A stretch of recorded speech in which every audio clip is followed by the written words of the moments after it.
Nos gustaría conocer su opinión acerca de, en el marco de lo que ha sido este aumento de precios autorizado por el gobierno nacional para los precios del arroz. ¿Guarda relación directa el precio regulado de algunos productos con la escasez que se ha presentado en esos mismos rubros?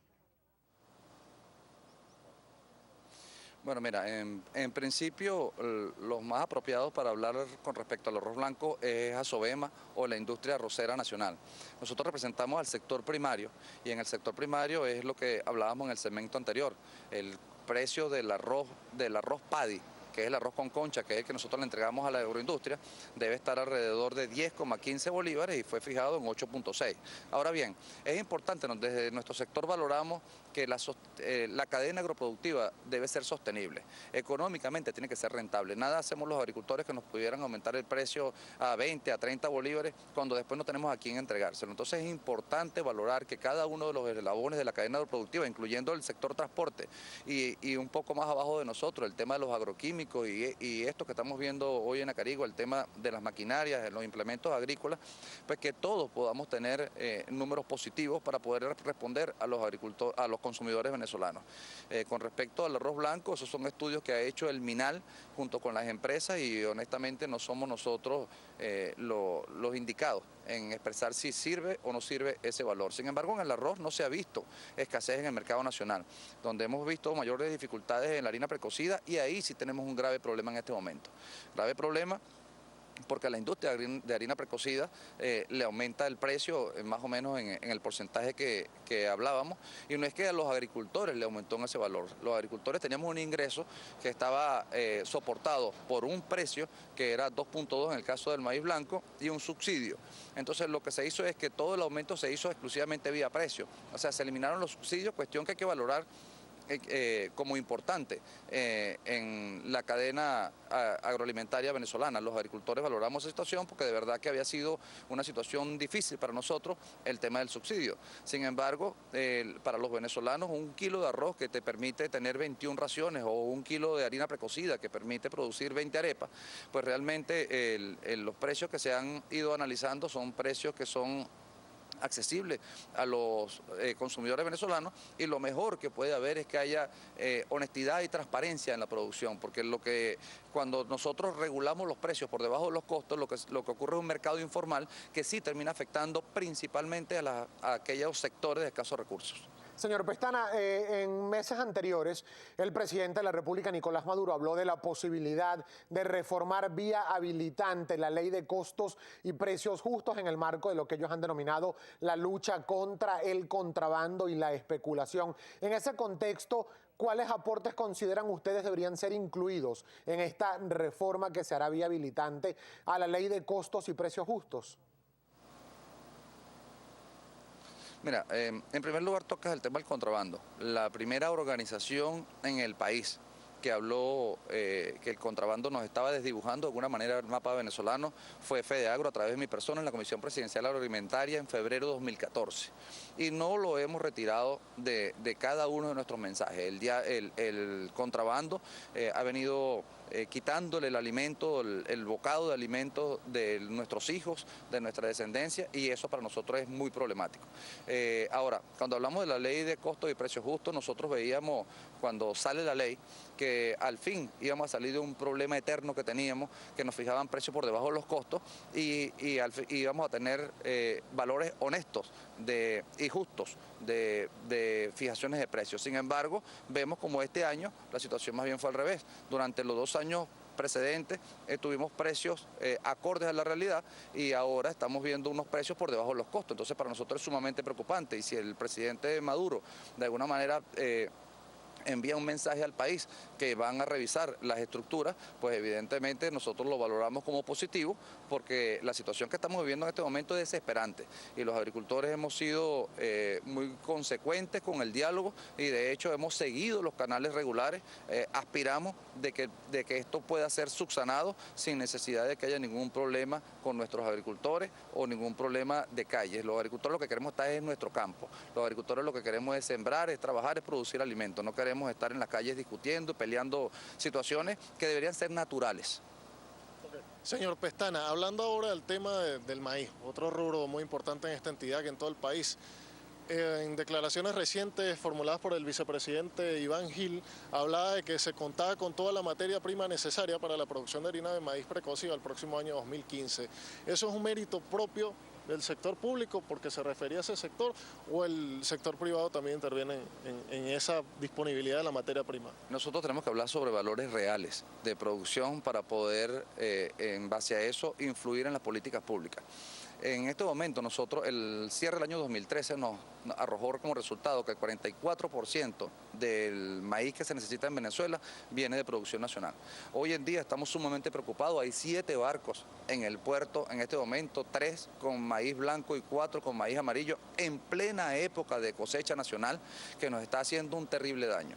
El Ejecutivo quiere de alguna manera ayudarnos para que las estructuras de costo de producción no se disparen, pues lo que tenemos que hacer es, en primer lugar, no crear esa competencia desleal de importación de alimentos cuando estamos cosechando, que obligan incluso a las industrias a que reciban el maíz importado porque el costo en buque es muy alto, y resulta entonces que nosotros tenemos que hacer cola en los silos de recepción con el maíz importado que nos colea prácticamente. El tema de la inseguridad es un tema también que está atentando contra el ya deficitario transporte nacional, porque ya no se puede viajar de noche, ya en ningún campo venezolano cosechamos o transportamos nuestra cosecha de noche.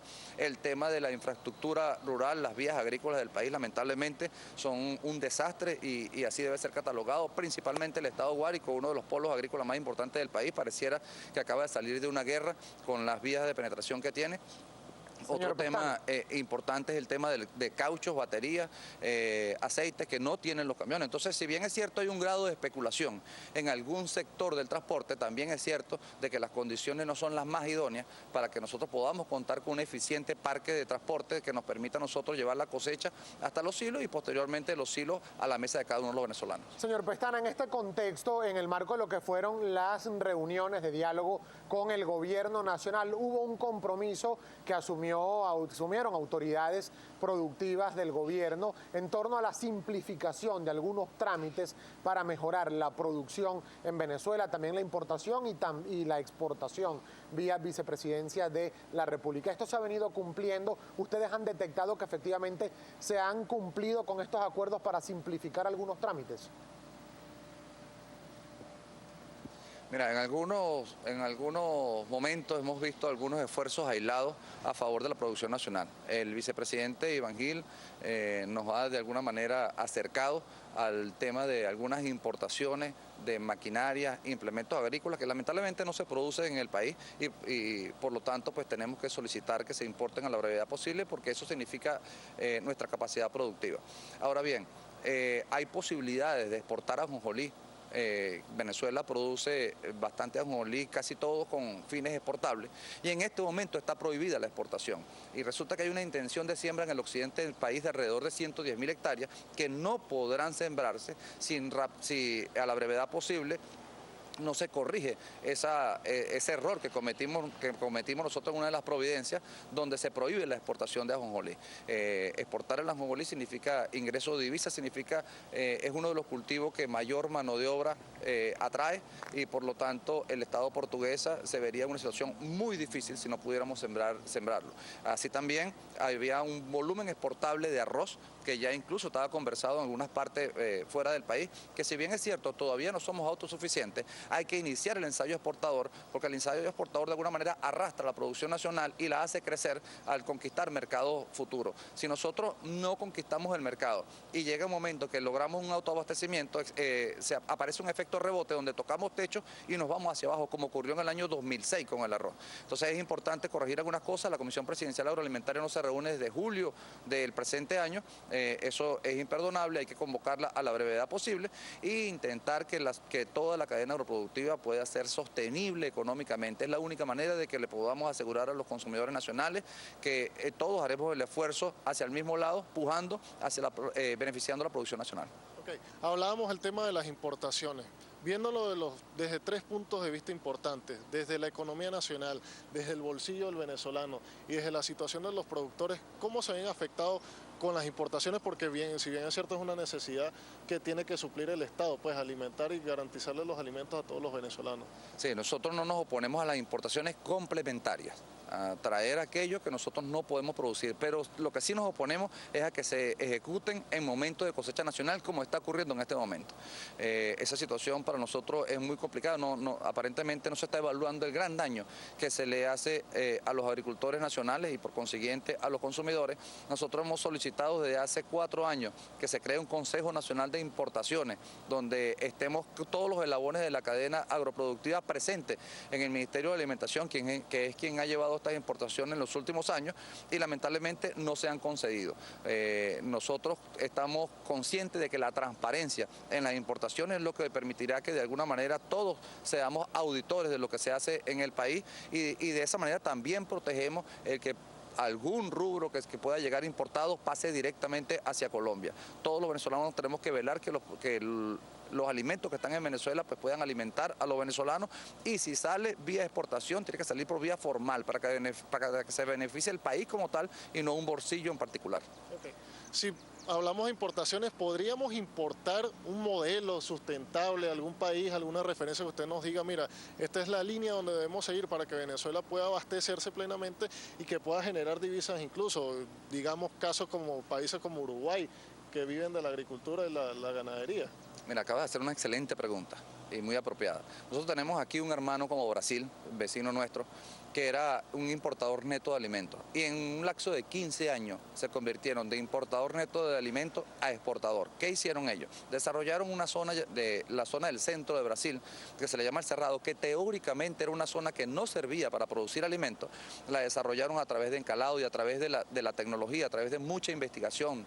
Generaron mucho conocimiento y eso les permitió a Brasil hoy en día producir los alimentos que tiene. Y no le cerraron ninguna puerta a algunas tecnologías presentes en el mundo, como el tema de la biotecnología. Nosotros en Venezuela hoy en día se está manejando una ley de semillas inconsulta, una ley de semillas que comete el grave error que contiene a los transgénicos en la ley de semillas. En ningún país del mundo, señores, en ningún país del mundo la ley de semillas contiene el tema de los transgénicos. Los transgénicos es algo que se evalúa en una comisión de bioseguridad. Así lo hemos hecho todos, así lo ha hecho Brasil. Nos decía un exministro de Brasil, al cual incluso fue Premio Mundial de Alimentación en el año 2006, que sin los transgénicos ellos no pudieran ser lo que son hoy día. Y no se ha demostrado todavía en el mundo, prácticamente desde el año 86 para acá, una sola persona que haya sido afectada por este consumo. Entonces, las incoherencias que estamos creando en el país es que por un lado están algunas personas promoviendo una ley de semillas antitransgénicos, pero por otro lado estamos importando todo el maíz amarillo que está en el puerto, viene de procedencia transgénica.